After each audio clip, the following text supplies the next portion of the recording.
প্রিয় বন্ধুরা, আসসালামু আলাইকুম। আশা করি আল্লাহর অশেষ মেহেরবানিতে সকলেই ভালো আছেন। বন্ধুরা, ল্যাপটপ বা কম্পিউটারে নতুন করে উইন্ডোজ 10 ইনস্টল করার পর স্বাভাবিকভাবে কাজ করার জন্য প্রয়োজনীয় বেশ কিছু সেটিংসের কাজ অবশ্যই করে নিতে হয়, যেগুলো সকল কম্পিউটার ব্যবহারকারীর পক্ষেই জানা থাকা একান্ত প্রয়োজন। আমি অবশ্য পর্যায়ক্রমে সেগুলো নিয়ে বিস্তারিত আলোচনা করার চেষ্টা করব। ভিডিওগুলো অবশ্যই মনোযোগ সহকারে দেখে নেবেন। আজকের এই ভিডিওতে দেখতে পাবেন ল্যাপটপ বা কম্পিউটারে উইন্ডোজ 10 ইনস্টল করার পর করণীয় সেটিংস সম্পর্কিত .NET ফ্রেমওয়ার্ক 3.5 সফটওয়্যারটি ইনস্টল সম্পর্কে বিস্তারিত আলোচনা। বন্ধুরা, যখন কোনো ল্যাপটপ বা কম্পিউটারে নতুন করে উইন্ডোজ 10 ইনস্টল দেওয়া হয়, তখন অবশ্যই .NET ফ্রেমওয়ার্ক 3.5 সফটওয়্যারটি ইনস্টল করতে হয়। কারণটি হলো, কিছু কিছু সফটওয়্যার আছে যেগুলো .NET ফ্রেমওয়ার্ক 3.5 ব্যতীত ইনস্টল করা যায় না।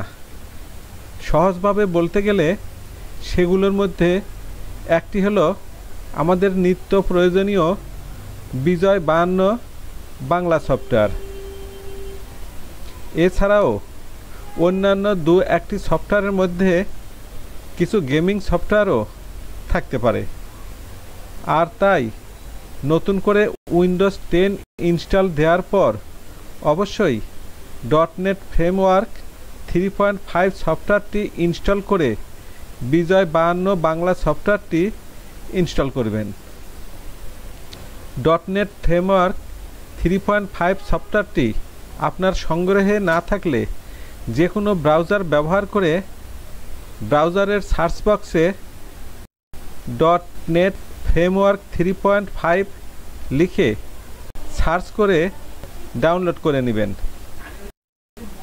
আর এটা ইনস্টল করে দেখানোর মতো তেমন কিছুই নেই। ডাউনলোড সম্পূর্ণ হলে নেট কানেকশান থাকা অবস্থাতেই অন্যান্য সাধারণ সফটওয়্যার যেভাবে ইনস্টল করা হয়, ঠিক একইভাবে ফাইলটির উপর ডবল ক্লিক করে ইনস্টল করে নেবেন। ইনস্টল করতে যদি কোনো সমস্যা হয়, তাহলে আমার কমেন্ট বক্সে অবশ্যই কমেন্ট করে জানাবেন। প্রয়োজন হলে পরবর্তীতে ইনস্টল করার পুরো প্রক্রিয়াটি নিয়ে আরেকটি ভিডিও তৈরি করব।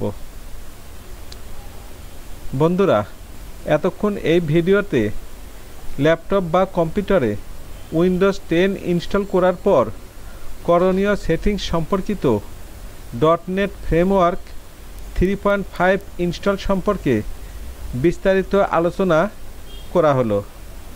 আমি আশা করি ভিডিওটি আপনাদের অনেক উপকারে লাগবে।